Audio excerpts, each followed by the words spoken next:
Welcome to Always 2, a Star Wars podcast, the straight-talking and skywalking Scottish duo that discuss everything about the galaxy far, far away.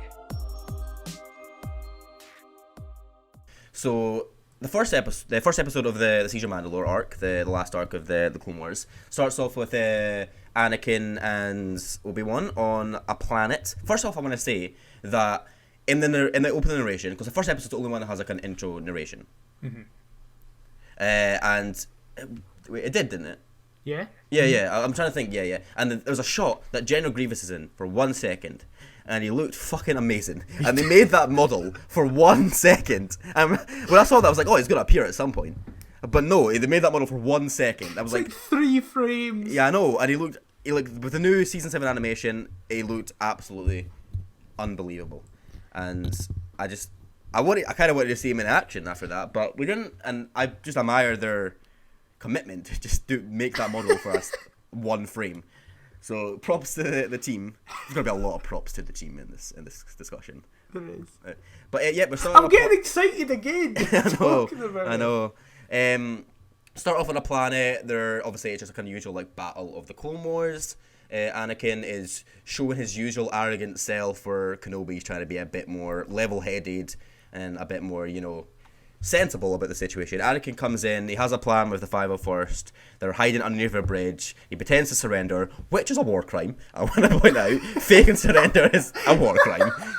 You're not allowed to do that in real life, but I guess it's different in Star Wars. Literally, that's so funny you mentioned that. As that scene ends, I mean, it is good, but he has just committed a war crime. Yeah, but it's Anakin. Are we surprised? No, of course not. Anyway, I'm so glad you picked that. I was like, he can't do this surely the entire time, and then he did. And then the clones come out. They have jetpacks now. They fly now, as Poe and Finn and Gan. They fly now. They fly now. And then they win the battle. There's an amazing shot actually before this when Obi-Wan protects like a blast from Cody, and like it just is like a slow pan when he first reveals him, and like Kenobi's just in the smoke. It's like that's my boy. That is my boy. There he is with his beautiful beard, looking like Jesus, less like Jesus as he didn't attack the clones, but still looks a bit like Jesus. Yeah. So they finish with the battle, and then they get an announcement. I believe it's from Yularen, the admiral, saying.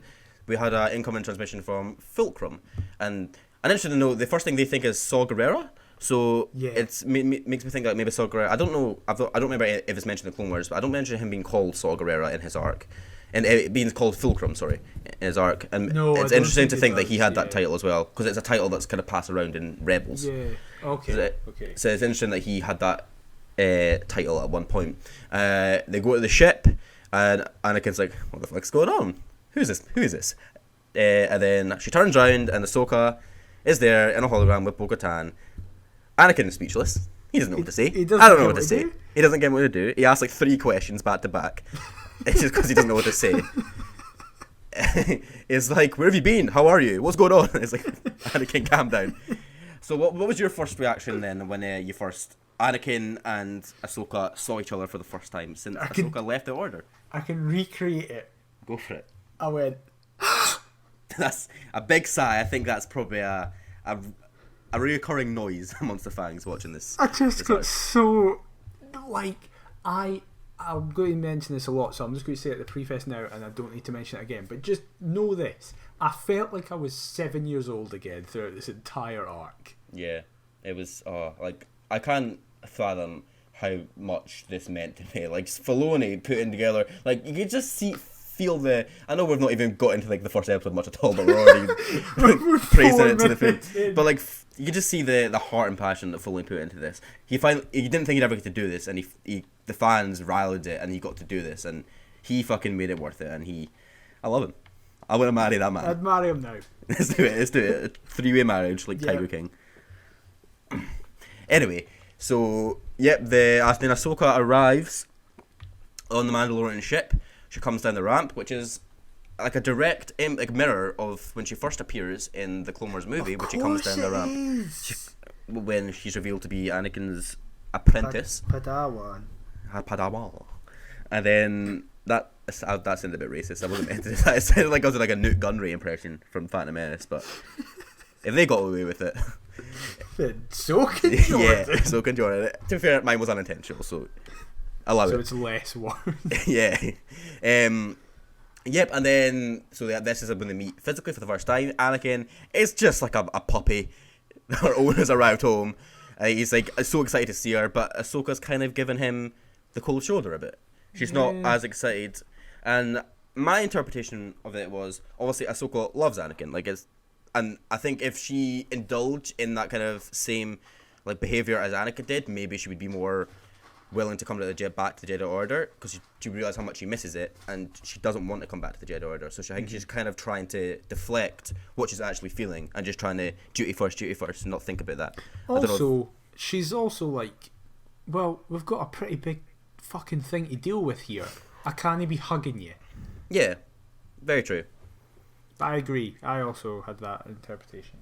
Yeah, and obviously they kind of go for the battle plans. Like, we need to get Maul. Maul is in the best position we're ever going to get. We need to capture him. He's a big threat. We need to do this.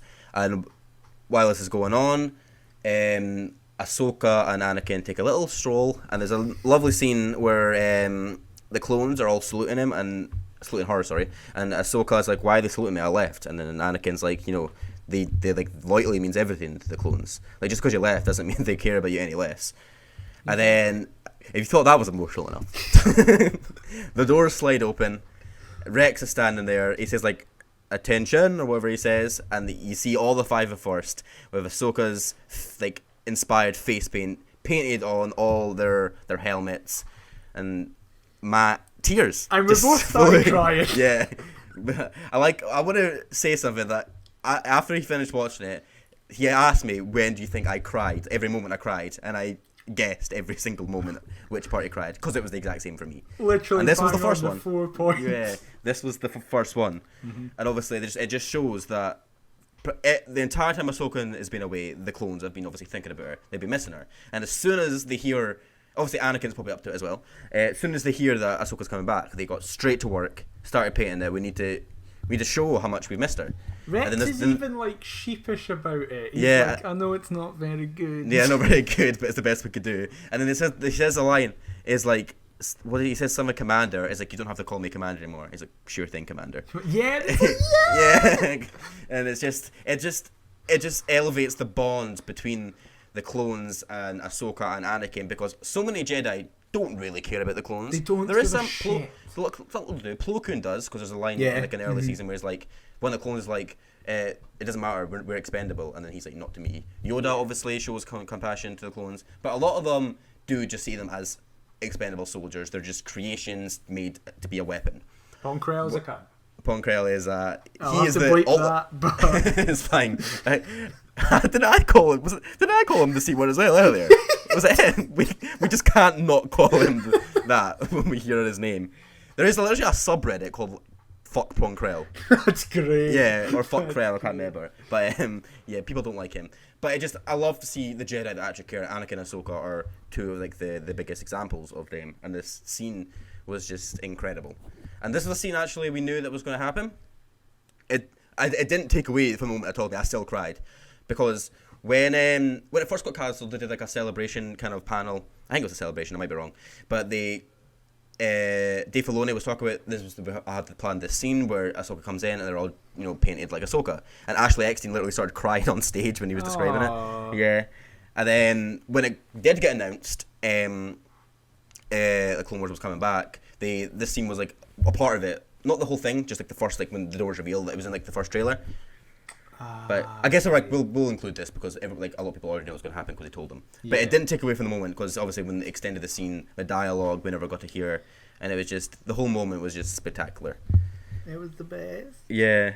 Then after that, Anakin goes to give Ahsoka her lightsabers. I don't like it doing that. His lightsaber. I don't know. I'm very excited. I can't speak properly. Have my lightsabers. Yeah, here you go. Anyway, he's kind of changed them up a little bit, but before it actually gives them, everyone starts getting a call, and we're like, what the fuck is going on? The siren's going off, and they're being called in to the capital, to Coruscant, because Chancellor Palpatine has been captured by General Grievous, which, as we all know, is the beginning of Revenge of the Sith. So this immediately puts us. What? What do you walk? Imagine if I You did that so know. believable. I know you knew, but for some reason I was like, wait, is he fucking with me? I'm a 'Cause good actor, Jordan. apparently so. Or I'm just fucking gullible as fuck. Come on, dude. I could hear the fear in your voice. I was like- You were like, Wait, oh god, Are you dumb? he's Question mark? missed the whole No point. point. Yeah, but obviously this is a great way of showing exactly where in the timeline we are. We are right before Revenge of the Sith starts, and this kind of is updated throughout this arc where we are in like adjacent to Revenge of the Sith. So this kind of changes the plans, and Ahsoka's like, okay, Ahsoka and Kenobi have an argument, like saying like, yeah, there's people in Coruscant that needs their help, but you're only going to save the Chancellor. That's your Save the intention. Palpatine. Save the Palpatine. You're only going to save. I was gonna say the Emperor, but he's not the Emperor yet.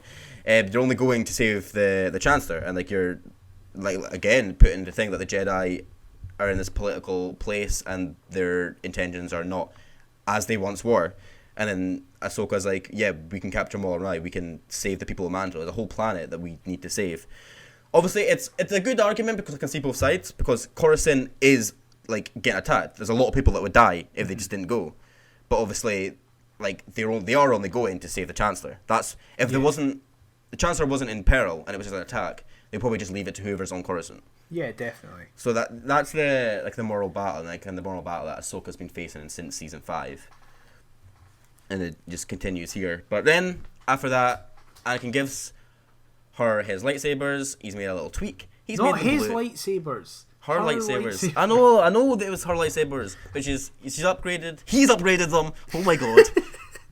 Why am I bad at genders? Anakin is giving Even Ahsoka her lightsabers that- that he has Yes, updated. he is upgraded. He has made them blue because he has all the ego in the world and they need to be like him. Yeah. What if she he gets- turned around and was like, I really I'm liked alright. my colours. I actually I made them myself. I put a lot of hard work into the lightsabers I made earlier. This kind of spits in the face of that. They were but my okay. kyber crystals. I went on the gathering. It was actually my parents' crystals that died in the war that I took from them, and you've changed them. Thanks. Anakin's just like, see you later. Bye. Yeah, and obviously they share one last message. She says, "Good luck," which was like a little of a tie back to like earlier. He was like, Kenobi says there's no such thing as luck, and he's like, "Well, I'm glad I taught you better." It was a nice little moment because obviously Ahsoka didn't want to be too like big hugs. I can't believe I'm seeing you again. She was obviously downplaying it a lot of how she felt, Yeah. but she gave him like one last nice message, and that would be the last time that they would ever meet. Anakin Skywalker and Ahsoka Tano would ever see each other, and that's when the Siege of Mandalore begins. At this point, I was kind of thinking like maybe we'd see some of the Battle of Coruscant. I don't know if you were having So that did feeling at the same I time. was like, alright, okay, we're going to go to that. And then we just Yeah, didn't. I thought it was gonna like cut back or something, especially because we only saw like the ending of it in Revenge of the Sith. Like it was Yeah. already, we never saw like Grievous taking the Chancellor, and obviously when I saw the Grievous model, I was like, all right, we're gonna see him steal the Chancellor, because obviously they wouldn't make that model if they weren't gonna do a big scene with him. But Yeah. no, they're just they're just flexing at this point. It's like, look how good we are. look at our money, look at that Disney money, baby. I was Exactly. like, we get it, Dave. All right, calm down. But then the Siege of Mandalore starts. There's an amazing sequence where they're crashing down on it, and Ahsoka's like, I don't need a fucking jetpack. Fuck off, I'm a Rex. Jedi. I'm gonna Yeah, beat you down I'm there gonna race without you. a jetpack. Yeah, and then she's just running on ships. She's helping her friends by ejecting them from her seats. And then there's A the really shot. really funny moment. Amy thought she was killing that trooper. Why? Why? She thought when she landed on it that she was just going to stab him. Okay, she just suddenly turns randomly. This is all a big coup to bring the half the army to Mandalore so they would kill them. It would make sense. It wouldn't. God bless you, Amy. But anyway, there's the amazing like shot where she jumps down, she like stabs the lightsabers on the ground, and the explosion just kind of happens in the background of her. It's like I would put that on my wall, please. Give It's me just that. ridiculous. Yeah. And obviously the battle pursues. There's actually a few Rebels references in this battle that you understand. There's a character who is on the Maul DeLorean, as they get called, Maul/Mandalorian, the bad guy Mandalorians side, called Gar Saxon. He's the guy with the horns and the yellow Yeah, light. I know that he is like a person. Yeah, he does feature in Rebels, not to spoil too much or anything, but he does feature up. There's another person that I won't mention, but yeah, and then the battle keeps going on, and then at the end, Maul kind of leads the five of half the five. I want to mention that she took half the 5 of Force with her. They made an agreement that half it would go with Anakin, half of them would go with Ahsoka. Rex was promoted to commander. Yeah, Rex was promoted to commander, and that gave him like the jurisdiction to do that. And then Maul leads him into a trap. Starts killing all the Mandalorians. Start killing all the 5 of Force. Vaughn is the one that got named that died. And then out of the shadows steps Darth Maul, and he was hoping for Kenobi, but he didn't get Kenobi. He got Ahsoka, and that's when the first episode ended. And that's where we had to wait a week. You got to watch it immediately after. This is the thing. I couldn't imagine waiting. Yeah. I don't know how you did it. We didn't have a choice. It was just, we had to, and it was painful. Especially like it just the meat and then it ends. It's like, you fucking son of a bitch, Dave. But thankfully, yeah. I was able to just straight away go. That's why I've not rewatched them yet, and I want to rewatch them as a movie because obviously I feel it might kind of have a different like feeling, or a different like tone to it if you watch them all as a movie as opposed to just like week to week, because it is pretty much just a movie. So anyway, what did you think of the first episode of The Siege of Mandalore, the final arc of the Clone Wars? Oh, it was amazing. I cried. I mean, that's a testament on how good an episode it literally makes you cry. Yeah, I just thought it was great. Like the animation is just unbelievable. Plays so well to it. The way that I could tell that it was like, oh, okay, this is like a film. It's great. The way they introduced Maul with Ahsoka is fantastic. Rex getting his moment, it's great. The Anakin Ahsoka interactions, lovely. The war crime that he committed, lovely. Love a war crime. Love a war crime, me. That was great. And I thought it was a fantastic first episode. Yeah, very good introduction to this. Now, I thought the episode, like, that was the best episode of the season so far. I loved it. And, well, there was a lot more to come. And I would legitimately say this was probably my least favourite of the last 4, somehow. One. Yeah. And then the next episode hits, which I feel I saw a lot of people talk about this episode when it first happened. Like, this got a lot of attention. This was named The Phantom Apprentice. This episode. And basically, the main focus of this episode was Darth Maul versus Ahsoka. But before we got to that, there was a lot of Maul dialogue and Maul getting inside his mind. And basically, it reveals that he knew a lot more than we thought. A lot more than a lot of people thought. He knew there was some sort of plan. He didn't know the exact specifications of the plan, but he knew that Palpatine had a plan, and he knew it was arriving soon. The plan was going to be executed soon. And then it was all like this. We get to the bit where Ahsoka and Maul are face to face, and he's talking about how Anakin, he is going to become like his right hand man. He's the key to all of it. He's the key to Order 66. He's the key to the Empire, and that's like the moment where Ahsoka was going to join Maul. He gets out his hand, and I want to give a shout out to the fucking amazing shot when that happens of the window breaking. They're not even flinching. The glass just going all around him. I remember the exact line he says is like, every choice you have made has led you to this moment. He puts out his hand, and the glass just circles around them. And it's like, that's why people are calling this like a movie, because shit like that belongs in like a Hollywood blockbuster movie. Absolutely, it was just next level. Yeah. And yeah, like everything Maul is saying the whole episode, he's spitting truth bombs. He's like, we need to get rid of Palpatine, unless the whole world is in disarray. Yeah. Like, and like obviously, I understand people not wanting to believe Maul. He's no nice man. He's a committed genocide or two, and so they understand not believing in him, but it's frustrating as a viewer knowing what happens, and we know that everything he's saying is right. And maybe if Ahsoka and Maul did team up, could they have beat Maul? Could they have beat Palpatine? Like, could they beat Maul? Yeah, Maul punch himself. Yeah, let's do it. I would probably not put my bets on Maul if Ahsoka and Maul versus Maul personally. Yeah. But yeah, like who knows what would have happened? But it was Ahsoka's belief and like love for Anakin that stopped that.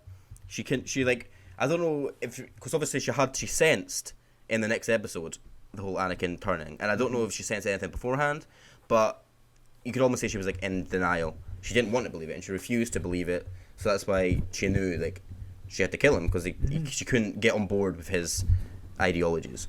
And that's when the fight kicks off. But before I get to the fight, what was your opinion of the episode leading up to this point? Like all the dialogue, all the exchanges. Also, I want to point out there was a cameo, I don't know if you noticed it, of Dryden Voss from Solo. Yes, there was, because Maul's speaking to him and he's telling him to go into hiding. Yeah, well, because there's the three leaders of it's Black Sun, the Pikes, and then Crimson Dawn. Dryden he's on the right hand side. He is indeed, and I thought it was a nice nod to Solo, especially because we know Maul is behind Crimson Dawn. I thought it was really cool. Right, Sam Witwer deserves every award that is possible. Absolutely. It's just not to take anything away from Ashley. Like, no, of course not. She was excellent. They bounce off each other very well. But there's just something about Sam. Like, obviously, if you know Sam Witwer, we know how big of a Star Wars fan he is. He could literally, if you ask him a question, he'll know what it is, and he'll give you more information than you knew. Yeah. He knows. He's a fucking encyclopedia of Star Wars knowledge. And he actually, when he got the role of the role of Darth Maul, he is Star Wars all along. That's the key. He didn't want to play it because he was worried, because obviously Maul's such a big character, he's beloved, even though he didn't do much in Phantom Menace. A lot of people took to him because of how he looked and Ray Park's choreography and stuff like that. A lot of people loved him, and he was scared to play it because he didn't want to disappoint people. And I think he's proven by now that there was nothing to worry about. I mean, because holy shit, his performance, especially in this last arc, was incredible. Like every line delivery, they had like a punch to it, and like he was. If you've seen it like backstage, obviously I sent you the video of his like behind the scenes stuff, and he goes pure method for that. He goes in his own little wee world, and like he is Maul when he's doing that, and it's unbelievable. Like you said, he deserves all the awards ever made. It's just killed so it. well done. Like, and again, as you say, like I was saying to you earlier, I want that shot of the moment the glass breaks as like a wallpaper. Yeah, exactly. And there's quite a lot of shots actually in this arc that I could easily see as a wallpaper, as like a painting on my wall. That's how like beautiful this episode was done. It was just fantastic. Like there was so many points where you were like, oh, he knew this. Yeah, is this gonna happen? Oh my god, Ahsoka's gonna join them. Oh yeah. Fuck, he told her about Anakin. That fucked it. Yeah. Yeah, no, exactly. It's like that. The twists and turns in the story, it was just like beautifully crafted, and like I don't think I've reacted. We are both like fans of the sequels overall. We are not haters. Obviously, there are people have different opinions on them, but I don't think I felt this way about a Star Wars project since Revenge of the Sith when I saw that in cinemas. Yeah, absolutely. It just sent me back to, like you said earlier, like when I was a kid and I was just embracing everything that was thrown at me. I was believing everything they said. I never really once thought. You're not viewing it like, oh, I don't like how this character's way. Yeah, this was written weird. This was what like that dialogue could have been written differently. I was just engrossed in the characters and the plot, and like it's hard to do that when you're like a cynical adult these days. But Dave Filoni managed to pull it off. 23-year-old Scottish men. Yeah, exactly. Like we're like the height of cynicism being in Scotland as well. And I just, again, I've already said like 12 times at this point, but Dave Filoni, he needs the recognition he deserves. And like, if you haven't seen Clone Wars, I don't know why you're listening to us right now, but because this is big fucking spoilers. But yeah, just go out your way to watch it. You won't be disappointed. Unless you like D-Squad. I mean, it was fine, but we're talking about good things, Daniel. Why did you have to bring that up? Anyway, let's talking about good things. Let's talk about the fight. Darth Maul versus Ahsoka Tano. Everything was leading up to this. Obviously, I don't know if you didn't know this year they were going to fight, but everyone knew this. I thought this was going to be. I didn't think it was going to be in the second episode. I thought it was going to be the finale. Maybe not the finale, but at least the third episode. But this happened. This like big showdown happened in the second episode, and obviously we've been waiting this for a while, and we already knew it was announced before that Ray Park was going to be doing the mocap for Darth Maul, and also I can't remember her name. I'm sorry, but someone did do the mocap for Ahsoka Tano. She's someone who does a lot of stunts for Fast and Furious, apparently. Okay. I've seen the behind the scenes stuff in the fighting. She's very, very good, basically. And I'm sorry I can't remember her name. I could Google it, but it'll take too much time. But I'll just go on. Maybe we'll do it at the end if you remember. I'll Google it now. Okay, you do it now. So yeah, the fight starts, and immediately you can tell the mocap is a thing. You can see the movements that Maul is making, especially like he's doing these little like hops and little like turns to sides. Like it looks real. It looks like an actual person moving. It doesn't look like obviously the Clone Wars. There's a lot of good animated fights in the Clone Wars, but they're always a little like over the top. Like they'll be like jumping and flying, and like you can tell it's like animated, and it's not. But this felt real, and there was just like moves where like Ahsoka did this thing where she kind of like flipped the blade and like caught it in a different way and like caught it. Yeah. And like Ray Park was in his signature like side flips and stuff he does in Phantom Menace. Yeah. And it's like it's just so. Immediately I was like, this is so cool. We get to see Ray Park be Darth Maul again. Obviously he was in it in Solo, but he never got to fight. And obviously Ray Park is like, he's a choreographer. He's known for his fights. Like, seeing him get to fight again was like, it was just a dream come true for me. Lauren Marie Kim. Lauren Marie Kim, that's it. So yeah, big shout out to her as well. She did a phenomenal job. But yeah, this fight was incredible. And then it went from like the amazing choreography stuff to like the bit on like the metal railings at the top. They're balancing, and they did such a good job of like showing like the weight, them balancing on. Like it generally like seemed like they were actually like, you know, on like a thing metal rail. And yeah, I think Ahsoka eventually gets the best of him. And I want to say something quickly about the end, but quickly, can you give some of your thoughts on the fight? It's one of my favourite lightsaber fights ever. It's in my top 3. I just adored it. And that was even without the knowledge that Ray Park had done it.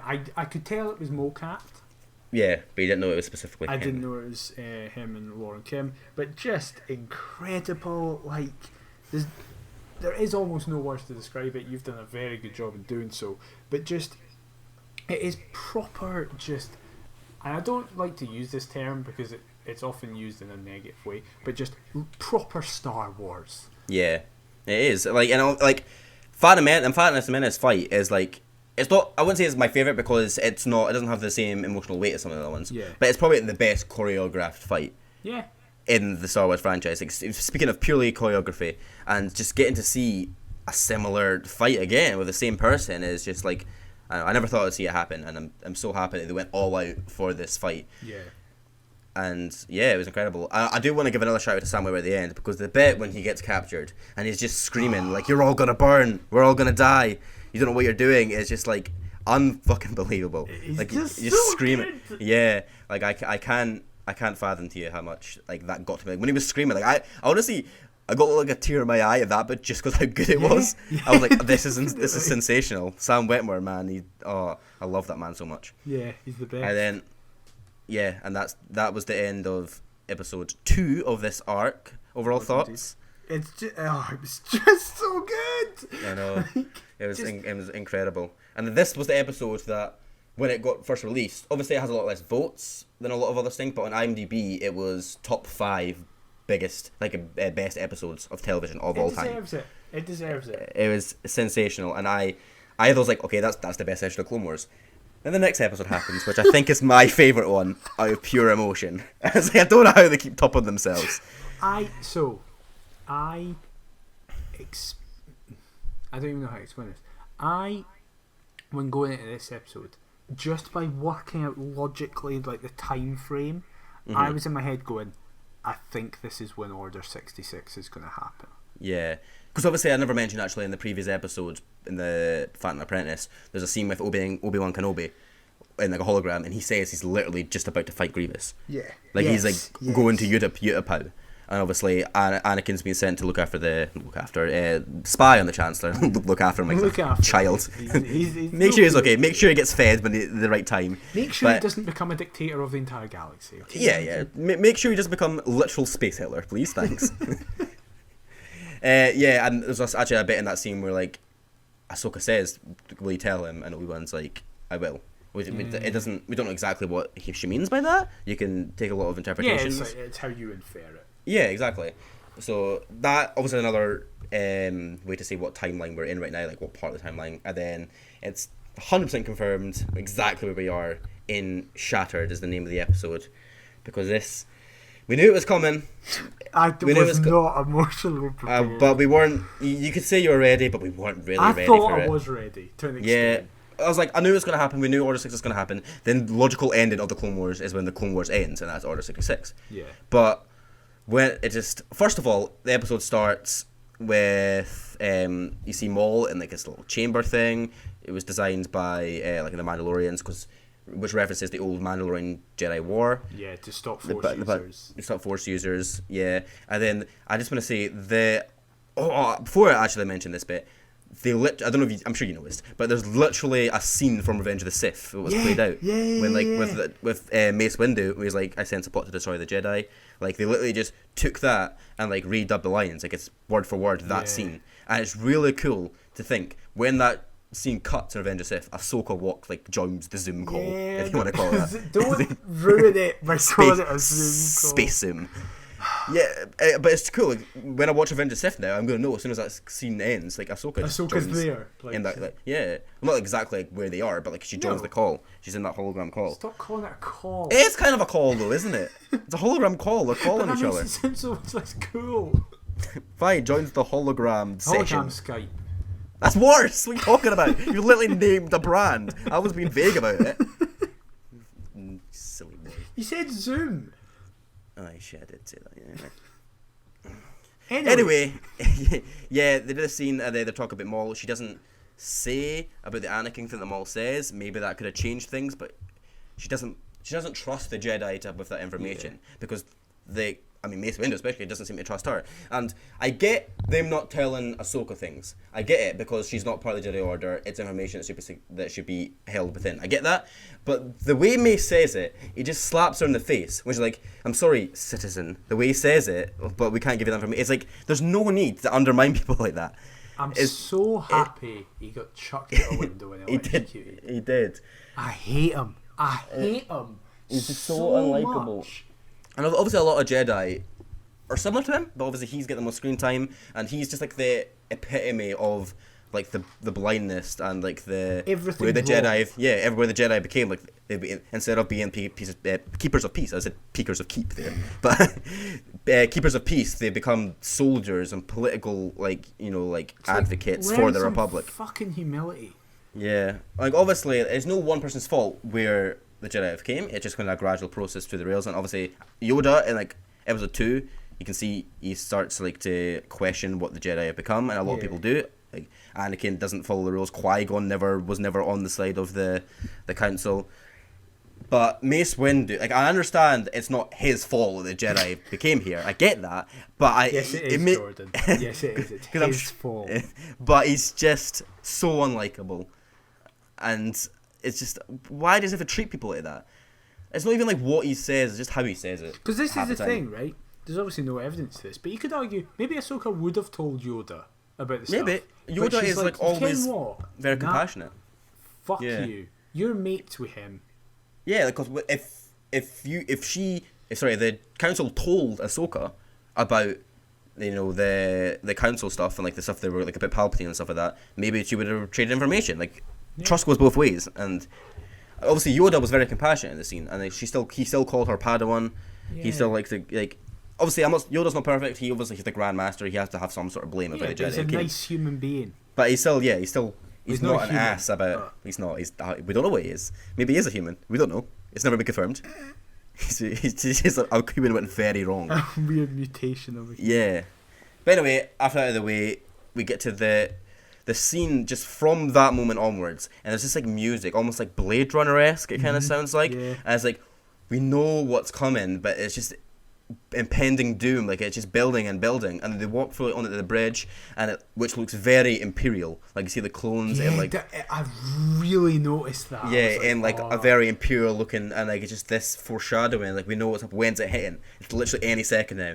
Before it hits, though, Ahsoka and Rex share a nice little scene where like they talk about like what they think of the war, and like Rex shares like a really interesting like thought about it. Like we don't know what to think of the war, because like without it we wouldn't exist. Yeah. Like a lot of people disagree with the war, but like we can't say fuck the war, because like we wouldn't be alive without it. And then Ahsoka's like, like even though the war is not great, but at least we got amazing soldiers out of it. And even already. And even better, a good friend. And they do like a Sarah salute. And then that's the last scene they share before Order 66.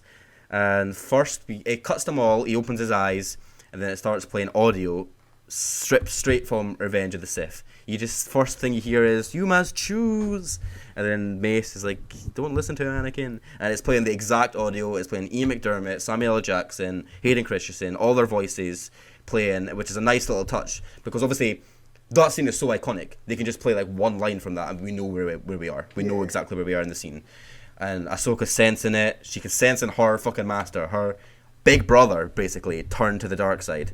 And, like, first of all, it's so cool hearing Hayden Christensen again. I'm so happy for him. Yeah, and even cooler, like, at the last line, it was kind of, like, dubbed over. You kind of could hear Hayden Christensen and Matt Lanter saying, "What have I done?" Yeah.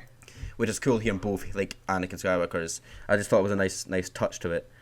And then, if that wasn't emotional enough, or feeling that, it cuts to Rex looking at a hologram. Execute Order 66 happens. And it's the shaking. It's the immediate shaking. And like Ahsoka appears, like as she sends something wrong, and then he just starts convulsing. He's shaking. He's trying to resist it. No clone fought as much as Rex did. He turns round. You see in his eye a tear go down his cheek. He's just saying fives. Fine fives. That was like his last words he got out before he got consumed by Order 66. And if he never got that out, like, they wouldn't have survived. None of them would have survived. Yeah. Except Maul, probably. But, yeah, and then that's when Anakin's Dark Deeds from Revenge of the Sith, the theme, starts playing. Yeah. That one, and then they start fighting. Ahsoka's deflecting them, which is really cool because she starts to film like upwards, making a hole from the blasters. Yeah. So he jumps out, and obviously, we knew that Rex got his chip out somehow. Obviously, but we didn't know when. Yeah. I didn't know if it had already been taken out. Maybe after he learned about fives, he did it voluntarily and found it himself. Yeah. So I wasn't sure if Rex actually like took part in Order 66 or not. So this was like mental to me as well because I didn't. But also I don't know when his chip was going to be taken out. Yeah. I didn't know Ahsoka took it out either. He just said he got his chip removed, and then. But yeah, then it goes on. Ahsoka frees Darth Maul. They share a nice little line. Like it looks like they're going to team up, but Ahsoka puts those rumors to bed immediately, saying, I'm not teaming up with you. You're fucking evil. Why would I want to team up with you? You're literally just a diversion. Go create chaos like you do best. Doesn't even give him a lightsaber because fuck him. He's so like, I'm angry. No even get a weapon. Yeah, but as we see later on, he didn't need a weapon. No. As was almost a mirror to Darth Vader's hallway scene in Rogue One. He got a hallway scene. He didn't even need a lightsaber though. He was decapitating clowns. He was impaling them with sheets of metal, chopping off an arm, stealing at their comms. It was fucking incredible. It was very Star Killer-esque, I thought, with like the powers he was doing, which, fun enough, was also played by Sam Witwer. Oh, of course he was! Oh my god! Yeah. So, like, it's really cool to see him get like a big moment like that. Because obviously the Darth Vader scene in Rogue One is praised heavily. Seeing Darth Maul, who I don't even know, he's like right up there with Darth Vader as my favorite villains in Star Wars. Oh yeah, definitely. So and this like it's cool to see like his just true power. Like he didn't need a lightsaber at all, it's just incredible.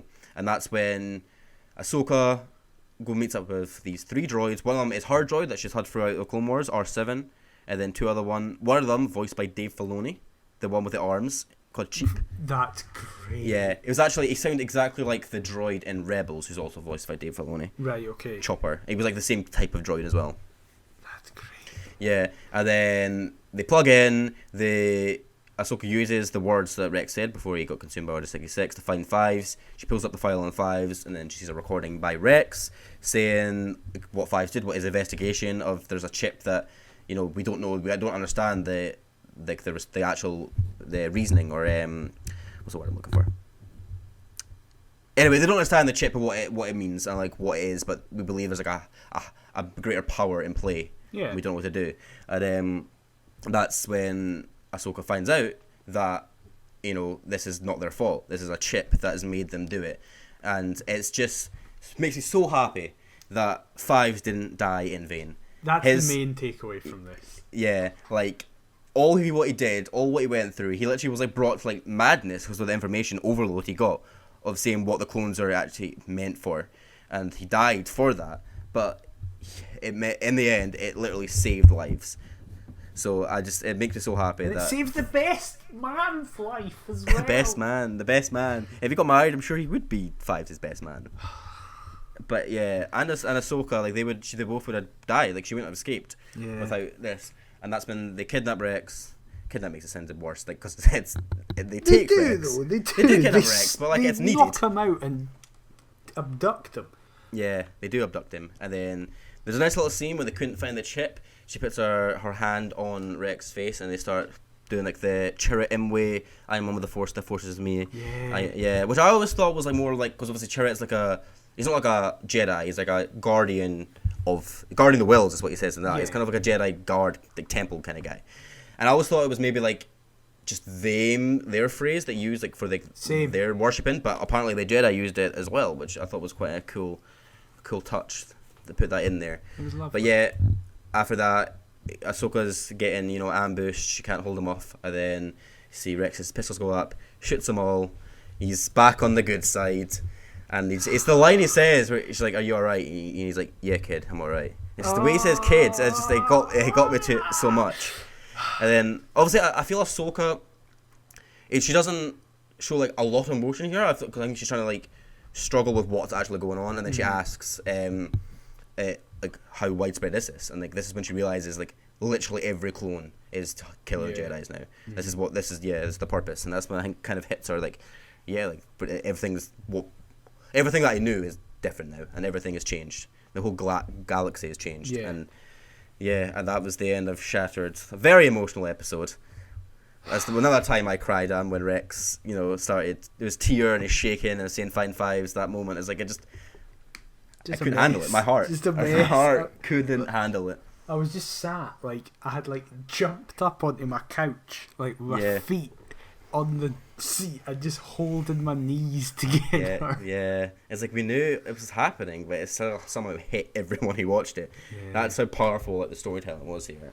And I need to give shout out, because we give shout out to all of our voice actors, but D. Bradley Baker, who voices all the clones, especially Rex, the emotion he puts in, like, all his performances are incredible, which shown even more in the finale. First, what do you think of the third episode? It's my favourite episode of Clone Wars ever.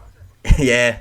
A pure emotion, like I've not reacted emotionally to like a Star Wars thing in so fucking long. Yeah, I just absolutely adored it. It made Order 66 feel the way it should have felt in Revenge of the Sith. Yeah. To be able to properly show it. Obviously, I know that they couldn't have dedicated as much time. Like, no, we barely saw Plo Koon in the actual original trilogy. So it makes when we watch Revenge of the Sith now, it'll just mean a lot more because we've spent time with all the Jedi. We've spent playing Plo, we played Kiara Mundi. Like, all these Jedi just dying, and all the clones, like, turning evil. When we first watched Revenge of the Sith, like, we didn't think it was, like, not their fault. It was like, okay, the clones, they've just turned because Palpatine told them to at the right time, but now we know that it was literally out of their hands. Yeah. It was a chip that made them do it. So it just makes it super sad watching that now and seeing all that go down. So that's why I think Clone Wars is so good, because it literally elevates other projects, other medium, like the movies. It makes them better, and I think that's incredible. But yeah, I concur with your statements. It was also my favourite episode of Clone Wars ever, and one of my just favourite pieces of... I mean, this arc is what, like, up there with, like, Empire Strikes Back as my favourite piece of content of Star Wars ever. Like, but this episode was, like, my favourite of the four. Yeah. But the finale, which also, I don't know if it's my second or third. It was also good. I don't want to rank them, but the finale hit, and if you thought your emotions were done, oh baby, you were wrong. So it picks up exactly where we left off. Obviously, they're fending off the clones, and Ahsoka is making it her mission not to kill them, because obviously she does kill people and Shattered at the very start before she knows what's going on. Yeah. But as soon as she realizes it's the chip, she's like, okay, I'm not being the one to kill him. It's not like I love that aspect of her. She's just the best. Yeah, it's like, this is a great fucking tragedy that Palpatine is like put on all those clones. It's not their fault. They don't deserve to die. And if they're going to die, like, it's not going to be by my hands. And yeah, so they're fighting.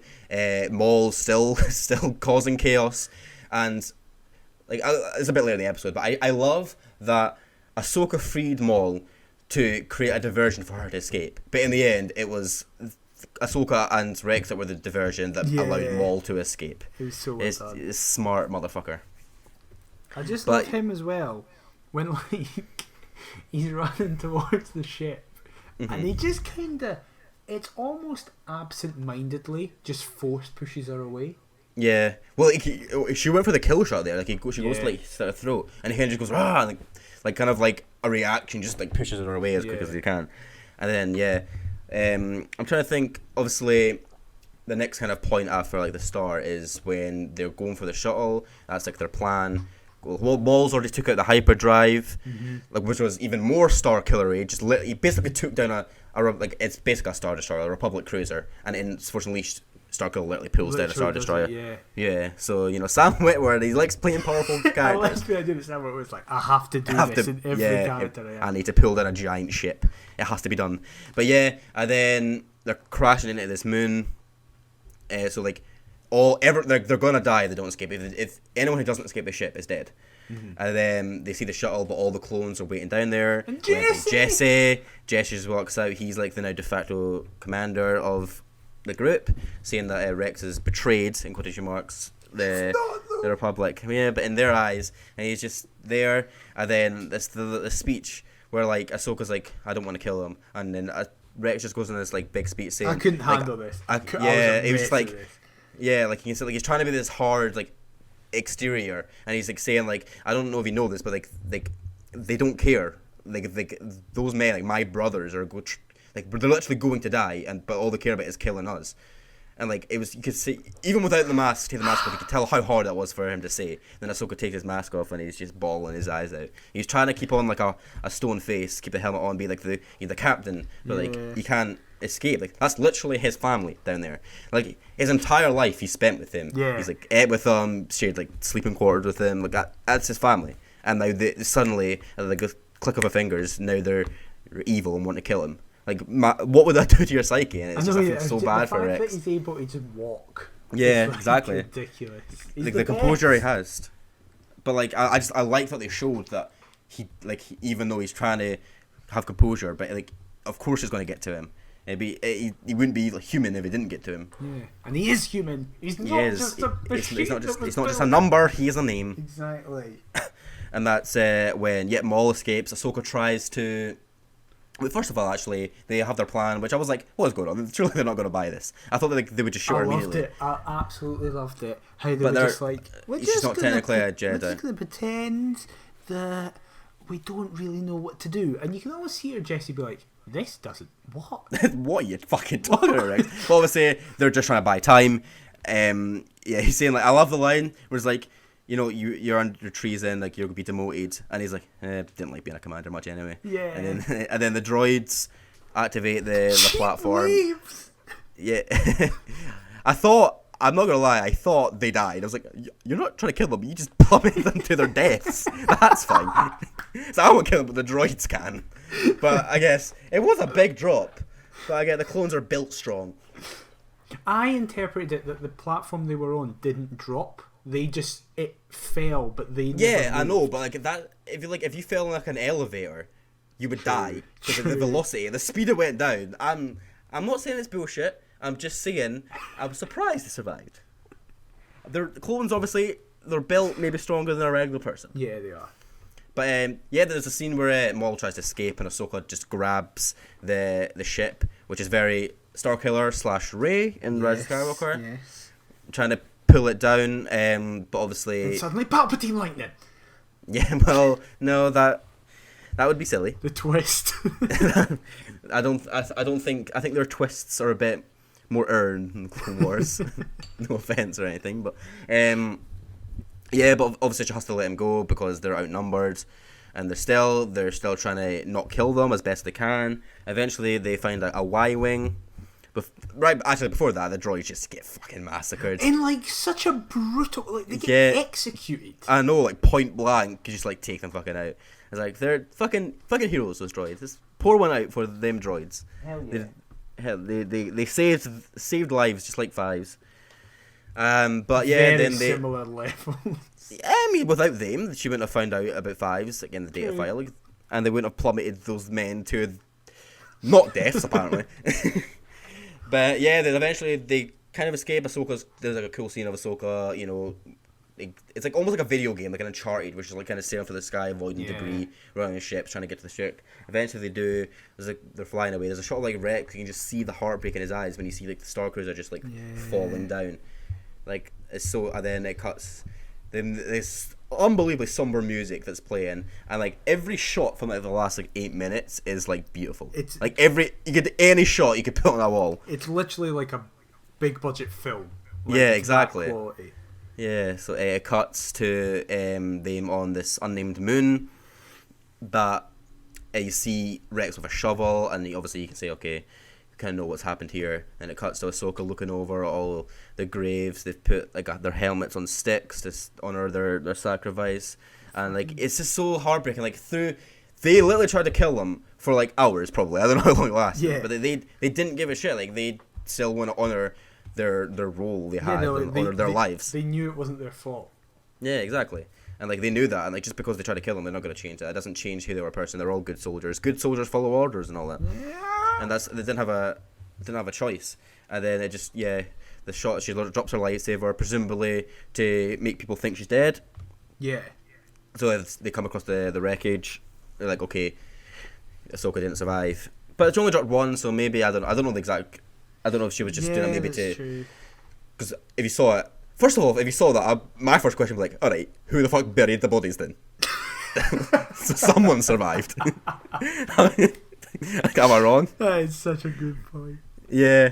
And anyway, yeah, so this the shot of her, like, face on, and you see the clones' helmets, is so good, and it pans to Jesse's.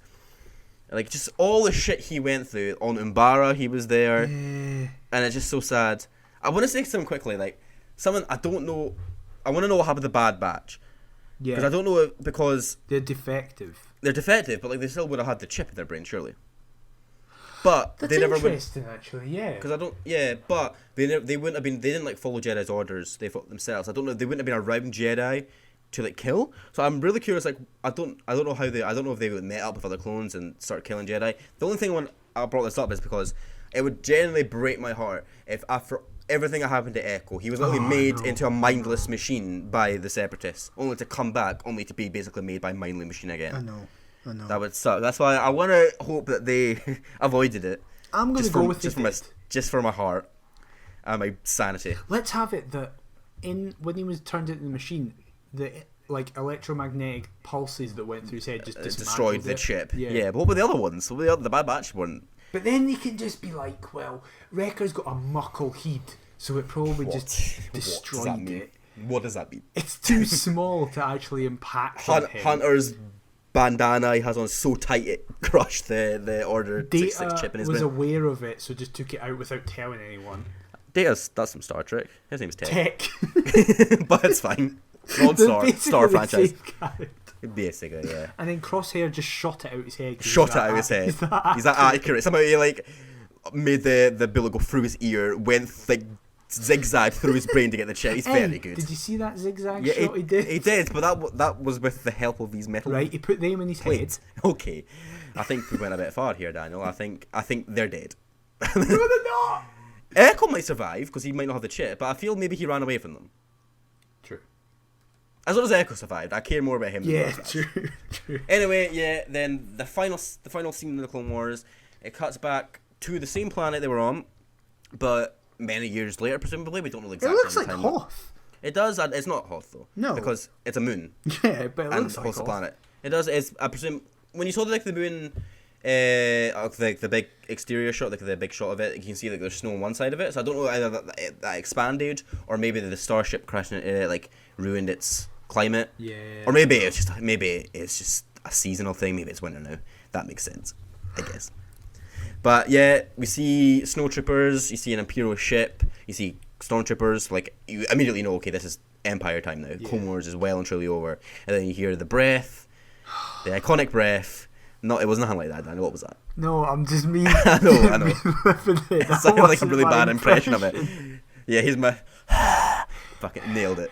Yeah, you see him walking in the snow. You see the wreckage of the ship that Ahsoka was on years ago, presumably. Yeah. Picks up Ahsoka's lightsaber that he gave to her. He ignites it. He looks up at the sky and sees the owl, which you're not familiar with, but that is a recurring thing Okay. in Rebels, but I won't say anything other than that. It's just a nice little Easter egg / foreshadowing thing. And there's a shot when he looks up and you can see his eyes. It's Anakin Skywalker. It's Anakin. It does not Sith yellow like he was in Revenge of the Sith. and in other places we've seen him, they were blue. I feel like in that moment it was like maybe he thought Ahsoka was dead, that the lightsaber was here. It was like he was regretting like this is the last thing that would have turned me, and it's gone. This is it now. There's no turning back. Don't worry, you've got a kid, mate. You got a kid. You've got He doesn't two? know he's a kid. He has got two. One of them doesn't do that much, but well, she does a lot. I meant in the form of bringing him back. She doesn't do. You know, she does a lot. Leia's great. I just meant in terms of bringing him back to the light side. It's mostly Luke. But yeah, and then he walks away, and the final shot of the Clone Wars is the Clone Trooper helmet in the style of Ahsoka Tano, with Darth Vader walking away in the visor, and boom, end credits. Clone Wars is over.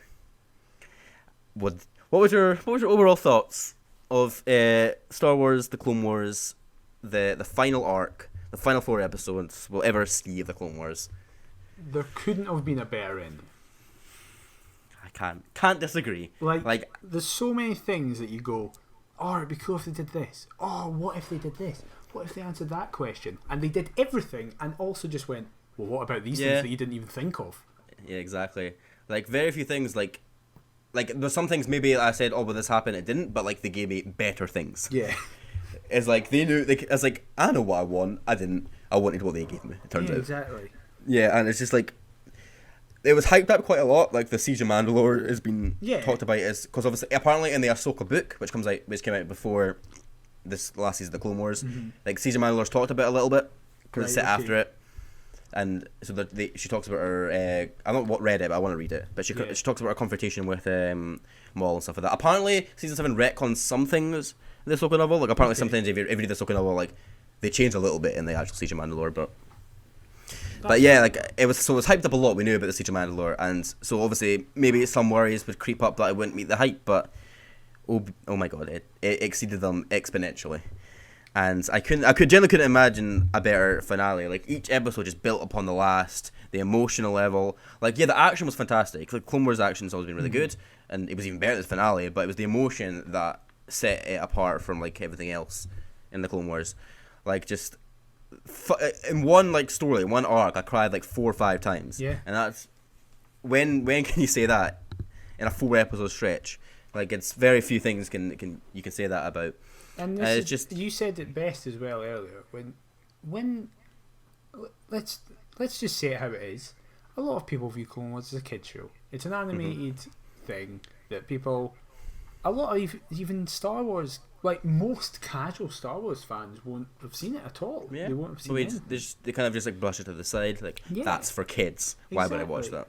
And it is, in my opinion, up there with the best thing Star Wars has ever been involved in. Easily. Like obviously like the prequel era is like potentially my favourite. Even though like the trilogy is not my favourite trilogy. Like the prequel trilogy, like I prefer the original trilogy more because I love the story of the prequel trilogy. As maybe some parts aren't executed as well as maybe they could have been, but the Clone Wars like dived into this era and just made it so much better. And like I think it is my favorite era. It's also we're children of that era. Yeah, like, of course. Yeah, Phantom Menace comes out in '99. We're 2 years old. Finishes in 2004. Yeah, like that was the trilogy of our childhood. Yeah. So obviously we're gonna have a bias towards it. We're gonna have the nostalgic factor will kick in. But like Clone Wars is not a nostalgic factor because I watched that as an adult. Literally, I was 20 when I started watching Clone Wars. Yeah. It's taken me 2 years. Yeah. So and it's just great storytelling. It had some ups and downs, of course. There was so many episodes. It wasn't going to be perfect. D-Squad. Some Jar Jar episodes I wouldn't say were amazing. Didn't love some of the politic Padme episodes. Yeah. Clovis. They weren't like Rush Clovis wasn't my favourite character there's ever been. But just the way it depicted the clones, like they were just mindless faces in the movies, but they made them into actual characters, and they all looked the same, but somehow they felt different. And like, obviously, D. Bradley Baker has to get all the praise in the world for that, being able to differentiate for that, and just they literally created Rex and Ahsoka for the Clone Wars, and like it started with them in the Clone Wars movie, and then it ended with them in basically a Clone Wars movie. Did you see Sam Witwer's tweet? Which one was that? Sam Witwer after the finale, because I'd muted him on Twitter for the past couple of weeks because I was like, he's probably going to spoil it, which is fair enough. And he tweeted being like, imagine if in 2008 You Yeah, I did told see this tweet. someone that the Clone Wars finale would feature Ahsoka, a random droid, and a resurrected Darth Maul for an hour and a half. Yeah. Yeah, didn't he say something like also, who would thought that, you know, after the first Clone Wars movie, that this little annoying little brat that everyone hated would turn out to be like a fan favorite character and be in such an emotional like final arc. Yeah, it's insane. Yeah, like the journey that like that character Ahsoka went on, especially was like, because like when I first watched the Clone Wars movie like in 2008, and I was like, what? Well, Anakin didn't have a Padawan. This isn't right. I've seen the movie. It's weird as shit. This? And why is she so fucking annoying? Stop with your fucking sass. You're fucking. I hate her. Go away. And then by the end, fast forward to 2020, and like every like scene she's in, I'm like, I love her. I want to see more. And she's one of my favorite characters in Star Wars history now. Just because, just the way she went the journey of learning like how the Jedi Order aren't how they're supposed to be, leaving the Order, and it's just, I don't know, it's such a great character arc, and I just, who thought this would be possible in a fucking kids show? It's just like so many dark like stories and tones, and it's just, it makes me sad when people just like brush it aside because they're missing out on like truly great stories. And especially people who like are not fans of sequel trilogy. Like, if you're not a fan, then look elsewhere. Like, you might be surprised that the Clone Wars is what you're looking for like new Star Wars content.